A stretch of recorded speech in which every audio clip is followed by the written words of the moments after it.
Allah kalau berkehendak terjadi. Itu pelan-pelan Allah mengajarkan itu supaya bisa kembali ke awalnya, bahwa Sayyidina Adam tanpa ayah dan ibu. Gimana Pak? Panas nggak kepalanya? Atau asik? Oke. Jadi nasi dan kenyang, obat dan sembuh. Nih pasangan-pasangannya. Adakah di antara kita makan tapi nggak kenyang? Ada nggak? Ada ya. Ada di antara kita makannya sedikit tapi dia kenyang. Bahkan ada di antara kita nggak makan, nggak sarapan sampai pagi, sampai sore nggak makan dan dia tetap kenyang. Namanya apa? Puasa. Tuh kan mulai cerdas kan? Kita kalau puasa jam 8 nggak lapar, jam 11 nggak lapar, jam 4 nggak lapar, baru muncul laparnya pas mau maghrib. Kok bisa?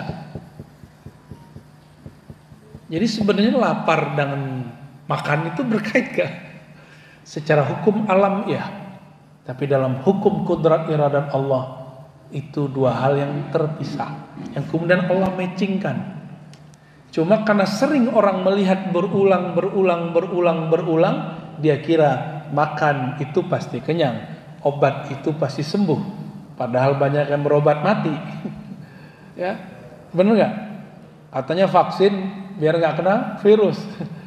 Divaksin malah mati. Ada juga yang begitu ya. Katanya kalau ke rumah sakit, ke dokter sembuh. Ternyata banyak orang ke rumah sakit cuma mengantarkan nyawa.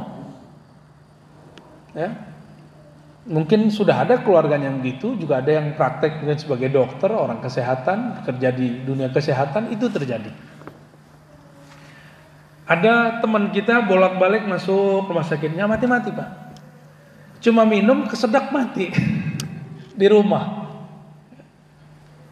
Maka kematian dengan penyakit tidak ada hubungan sebenarnya. Disinilah saya paham yang dulu kita riwayatkan dari Imam Tabari dan Imam Qurtubi. Jadi malaikat maut itu protes, bukan protes, sedih, ngadu, ya Allah. Kalau jadi malaikat maut itu ternyata perasaannya halus. Ya Allah, jika engkau tugaskan untuk mencabut nyawa, maka semua makhluk akan benci kepadaku. Sampai orang kesel sama dokter, kesel sama obat, kesel sama yang nabrak, kesel sama yang nusuk. Itu kan karena dia melihat zahirnya. Coba kalau dia melihat yang batinnya, pada hakikatnya yang menghidup mematikan Allah. Kesel nggak dia sama dokter salah obat? Kesel nggak dia dengan orang yang nabrak? Mohon maaf, ya, nggak ada keselnya.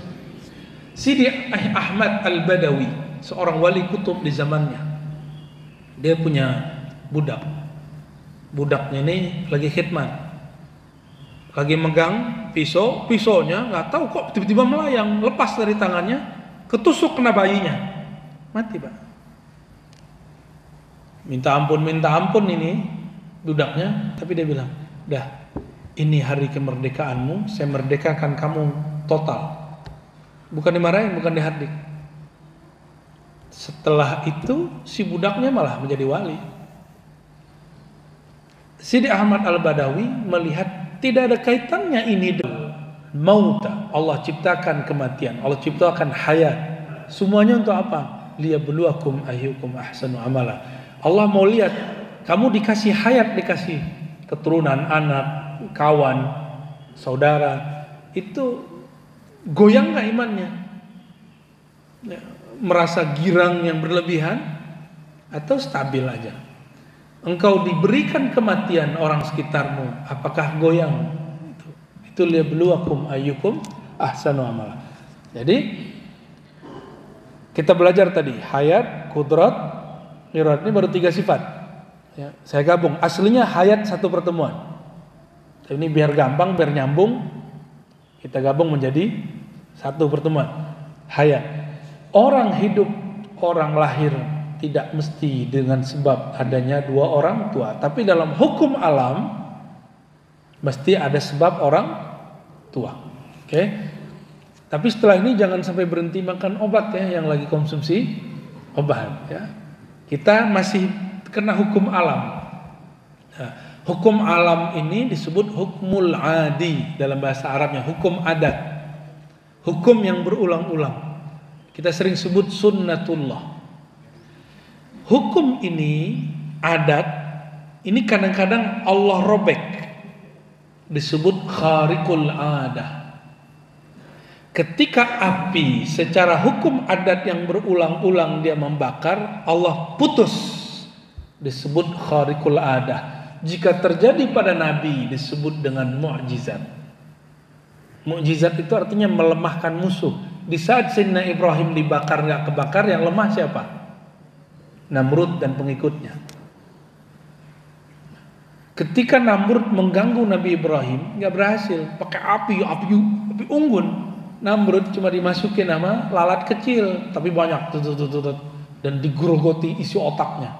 Kan kita ini sini ada rongga-rongga yang bisa dimasuki oleh makhluk itu. Mati, Pak. Jadi Namrud membakar Nabi Ibrahim nggak mati-mati. Semut masuk ke dalam kepalanya, mati dia. Nah, itu kudrat Allah Subhanahu wa taala. Maka api dan membakar terjadi karena Allah kalamkan kun. Jadi kun itu adalah SK, surat kerja dari Allah.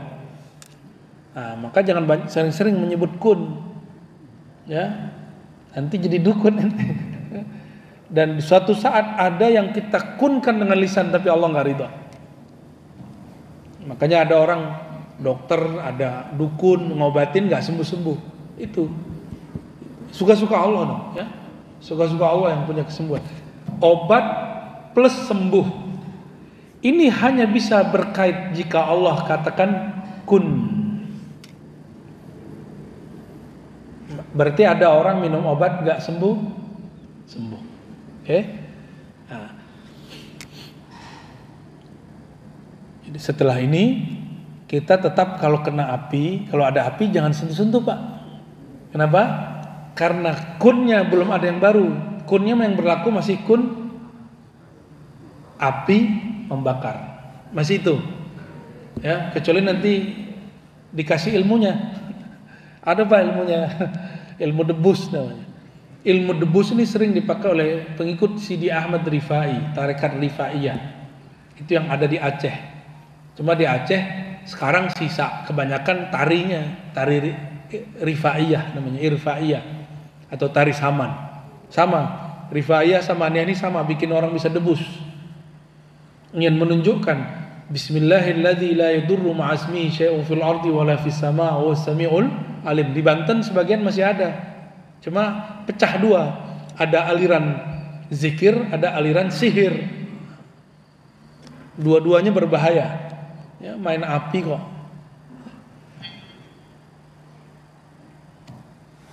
Udah deh ngomong debus, males ya.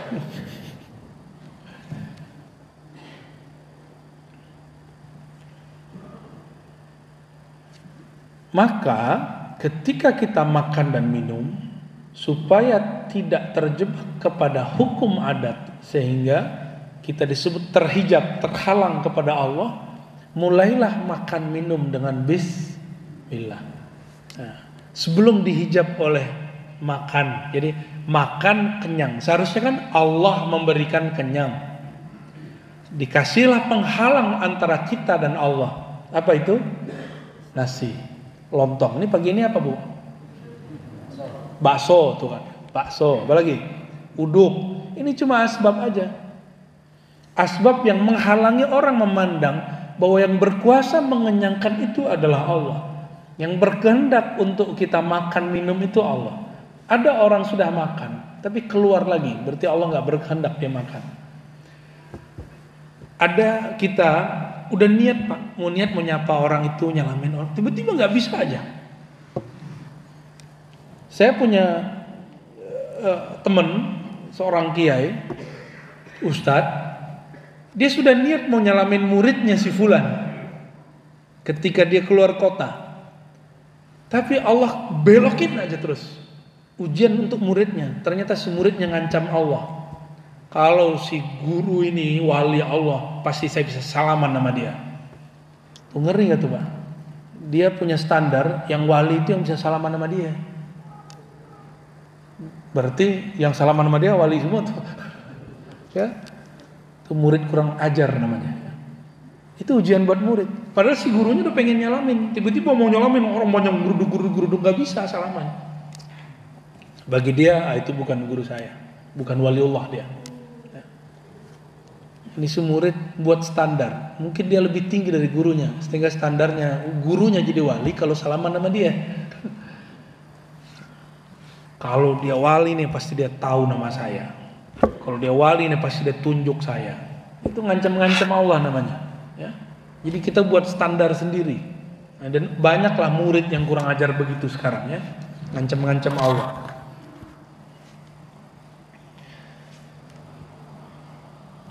Jadi ada sifat hayat, hidup,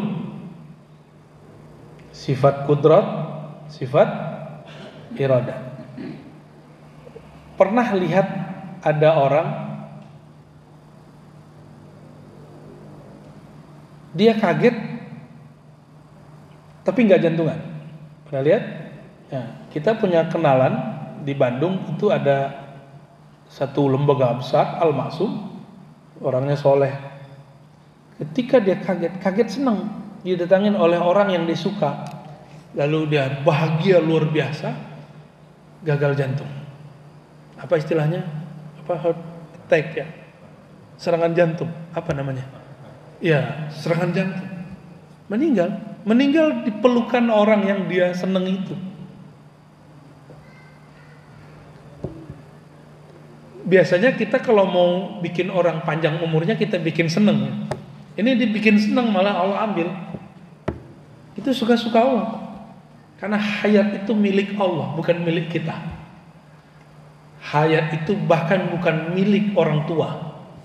Orang tua nggak punya hak terhadap hayat anaknya. Orang tua itu justru punya kewajiban menjaga keberlangsungan hidup anaknya. Tapi kalau mau Allah ambil, terserah Allah. Semoga keluarga kita dijaga oleh Allah SWT ya.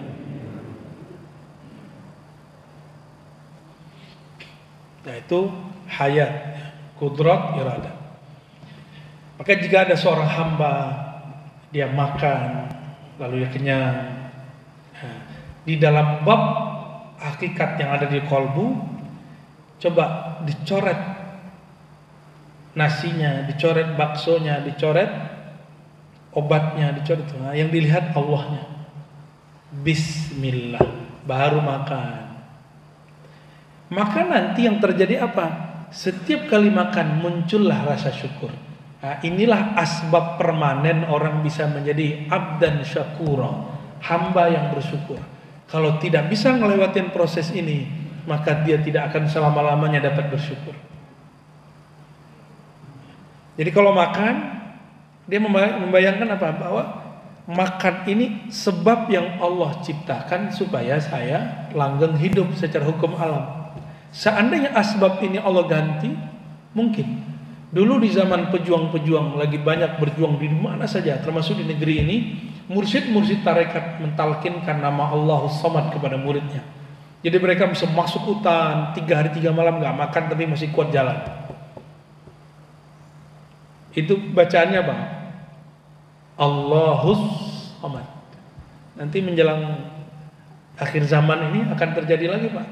Ketika Dajjal muncul 40 hari 40 malam, hari pertama seperti 1 tahun, kedua seperti sebulan. Bahkan hampir setiap hari itu rasanya setahun. Jadi 40 hari rasanya berapa tahun? Rasa-rasa 40 tahun. Sehingga sahabat nggak nanya makan pak. Ini saya lihat logika sahabat luar biasa. Apa pertanyaan sahabat ketika itu terjadi? Wahai Rasulullah, apakah cukup kami sholat hanya 5 waktu? Padahal sehari rasanya setahun. Kalau kita mikirnya apa?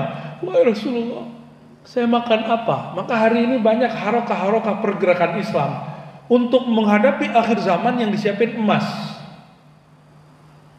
Ayo kita nabung emas. Nanti uang cash nggak berlaku, yang ada uang emas. Ini orang salah konsep. Di kolbunya ada hubud dunia. Mohon maaf, ya? Mohon maaf. Antum jangan bawa-bawa agama. Ketika ingin menggolkan dinar dirham, kita juga pro dinar dirham, tapi ada caranya. Ya. Dinar dirham itu tidak akan pernah muncul secara total sampai bank habis, duit kertas habis, dan itu secara sistem keuangan masih belum mungkin secara hukum alam, tapi sangat mungkin dalam hukum kudrat iradat Allah. Kapan terjadi?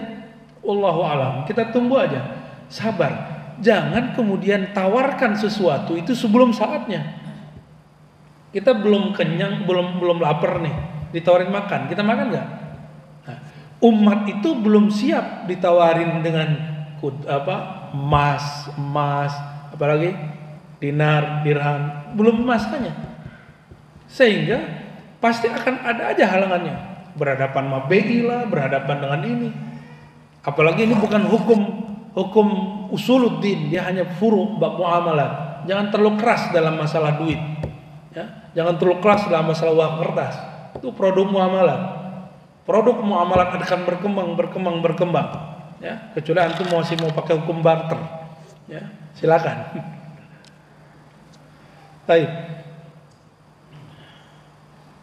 Nah, belajar sifat hayat, kudrat dan iradat Allah Subhanahu wa taala, ini buahnya sederhana sekali. Yang saya sebut dengan at-tasdiq al-jazim fil qalb. Jadi orang mulai percaya kepada Allah itu bisa total. Ya, habis ini silakan makan, tapi jangan langsung makan. Nah, ingat bahwa yang mengenyangkan, nah itulah maknanya. Bismillah, dengan namamu ya Allah yang maha mengenyangkan, aku makan. Nah, Imam Ghazali mengajarkan setiap kali menyuap ingat Allah, sehingga kita nggak syirik khafi. Ayahanda dari guru kami, Syekh Al-Buti namanya, punya anak Dr. Taufik, guru saya. Syekh Al-Buti ini agak ketat. Apa kata beliau? Kamu meyakini air yang menyegarkan, nasi yang mengenyangkan, itu syirik tapi tersembunyi. Inilah yang membuat banyak orang su'ul khotimah walaupun dia sholat 5 waktu. Ini asbab su'ul khotimah, Pak. Obat. Dia memandang obat itu pemberi kesembuhan. Cukup dia katakan gini, Bismillah ya Allah, saya mengambil hukum asbab, saya minum obat, tapi saya yakin penyembuhan darimu. Baru dia minum. Seandainya tidak sembuh, dia marah gak sama Allah? Gak marah. Kenapa? Masalahnya obatnya gak nyambung dengan kesembuhan. Kesembuhan itu hak Allah, sedangkan obat itu cuma cara untuk mencapai kesembuhan. Selama ini kita melihat ada orang bekerja, berangkat pagi pulang sore, bisa beli mobil, beli rumah, bisa beli ini, beli itu, bisa jalan-jalan, ya kan? Tapi sudah pernah lihat ada orang gak kemana-mana, rezeki nyari dia? Logika kita, duit gak dicari gak datang. Tapi dalam logika Allah Ta'ala, ada duit yang dicari, ada duit yang mencari, ada rezeki yang mencari, ada rezeki yang dicari. Itu semuanya berputar. Di depan kita kan ada rumah sakit, bener? Pada pengen sakit gak? Gak mau sakit kan? Tapi dokter-dokter cukup dia duduk di sana dan ada orang datang, udahlah sakit, bayar lagi, ya kan? Tuh, antum nganterin duit loh ke sana. Dan dokter itu berdoa, ya Allah mudahkan rezekiku. Kalau dokter berdoa mudahkan rezekiku, artinya apa? Ya Allah banyakin orang sakit. Bener. Dan itu gak masalah, Pak. Oke, orang bank doanya apa? Ya Allah banyakin orang nabung sama orang utang, ya kan? Kalau kita berdoa, Allahumma inni a'udzubika minal ajizi wal kasal wa a'udzubika min ghalabatid dain wa qahri rijal. Ya Allah lindungi aku dari belenggu hutang. Ya kan? Tapi orang-orang sono, orang-orang bank dia berdoa semoga ada orang hutang.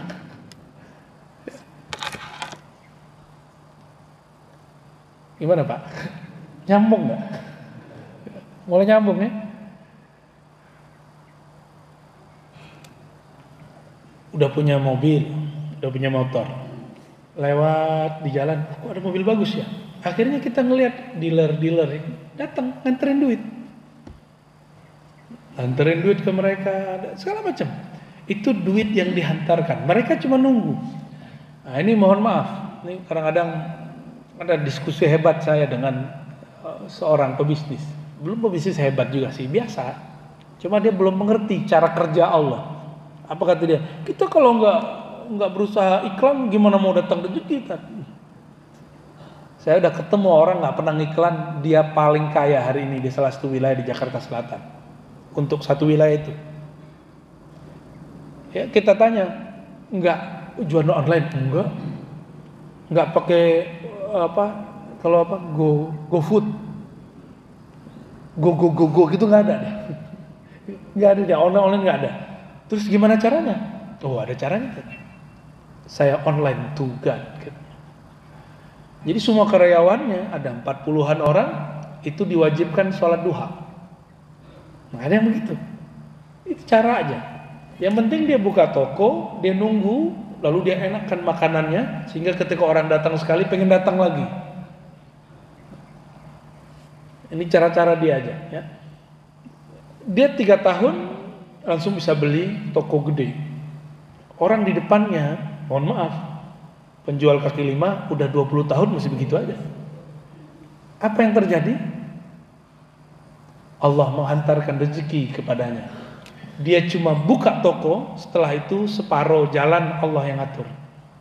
Jadi kadang-kadang kita ini jangan terlalu sok pinter ya, jangan merasa sudah hebat lalu mengatakan, wah ini kalau nggak kerja nggak bakal punya duit. Bukan begitu caranya.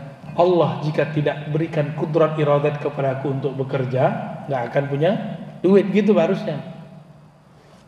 Karena ada satu saat kalau orang nggak sadar dalam kondisi ini, Allah akan tegur dia di saat kudrat iradatnya dicabut. Pilih mana? Menyadari Allah berkuasa di saat kita masih sehat leluasa, atau ingin menyadari Allah di saat kekuasaan itu Allah ambil. Mending disadari saat kita sehat. Nah, sadar itu ada indikatornya, kata Nabi. Ya, pemberian terbaik adalah dari orang yang sahihun syahih. Ini kalau sudah paham bab ini ada faidah natijahnya dalam bab ruhani. Ketika kamu sahih, badanmu sehat, syahih, kamu sedang pelit, takhshal faqra, kamu takut fakir dan ingin panjang umur. Di saat itu terjadi, terus kita berbagi, itulah pemberian paling tinggi. Saya punya sahabat Brimob, dulu kita latihan bareng.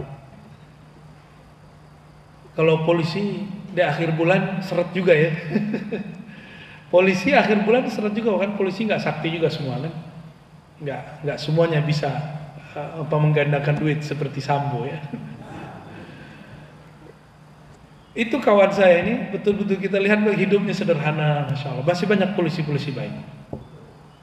Dia Jumatan dengar khotib. Apa kata khotib?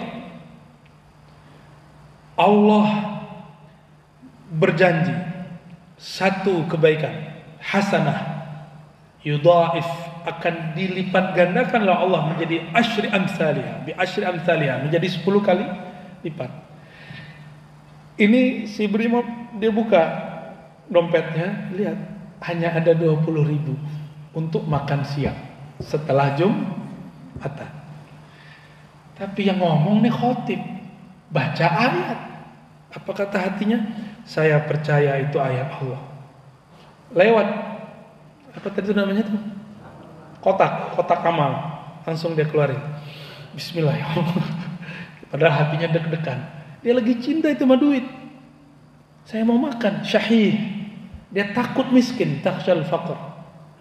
Ntar anak saya jajan bocah ntar 2.000 gimana? Udah masukin semua. Dimasukin semua. Habis itu dia menunggu, ya Allah, aku percaya ayat ini.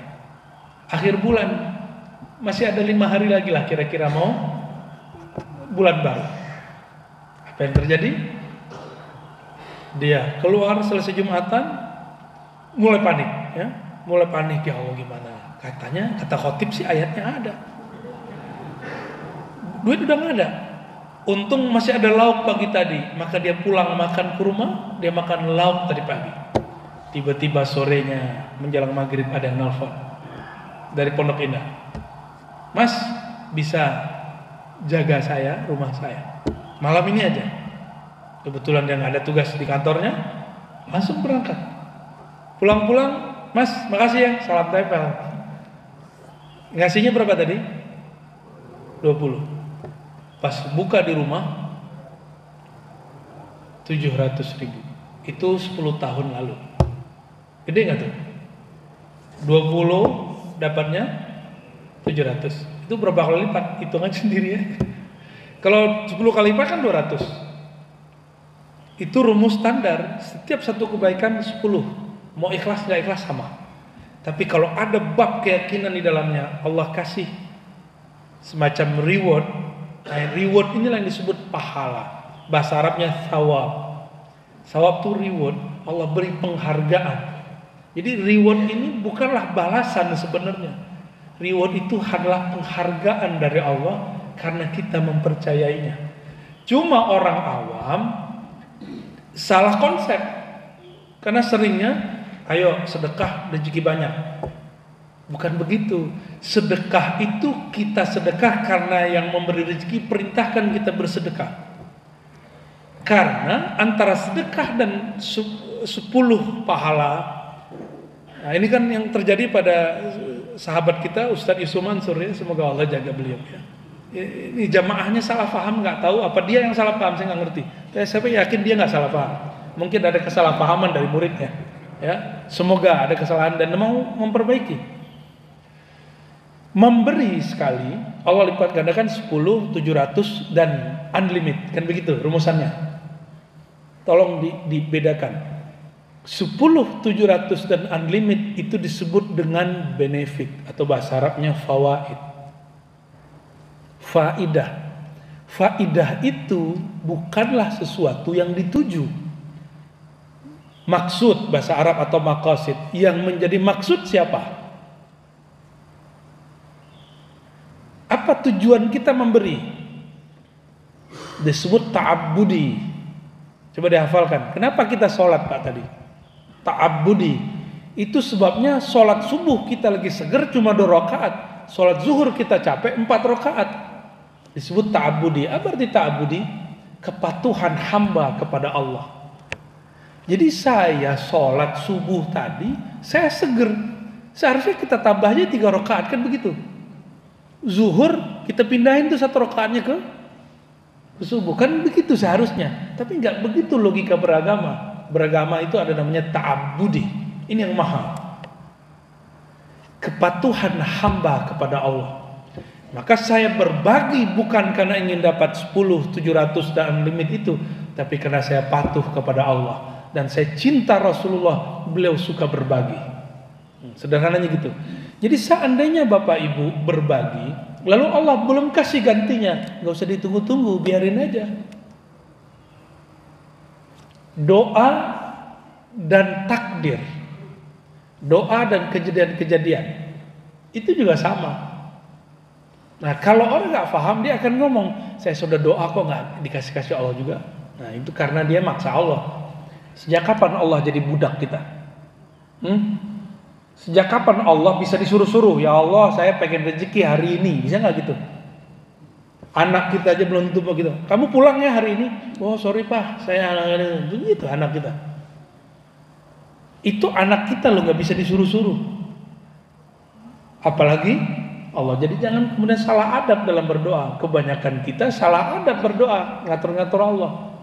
Karena nggak paham bab hayat, kudrat, iradah. Nah, Bapak Ibu yang bukan Allah, semoga kajian ini bisa membuahkan kearifan dalam hati, mulai kemudian tambah kuat tauhidnya, tetap ambil asbab, tetap minum obat, tapi yang dilihat kesembuhan dari Allah, tetap makan minum, yang muncul rasa syukur kepada Allah. Semoga kajian ini menghantarkan kita kepada kemurnian tauhid dan Allah wafatkan kita dalam La ilaha illallah Muhammadur Rasulullah. Semoga bermanfaat. Semoga semuanya dalam ridha Allah. Nanti kita lanjutkan yang mau ngaji jam 8 di belakang polsek ya. Jadi enggak usah tanya jawab dulu Ustaz ya. Tanya jawabnya di sana aja. Kita tutup dengan kafarah majelis. Subhanakallahumma wa bihamdika asyhadu an la ilaha illa anta astaghfiruka wa atubu ilaik. Assalamualaikum warahmatullahi wabarakatuh. Sudah suruh? Sudah.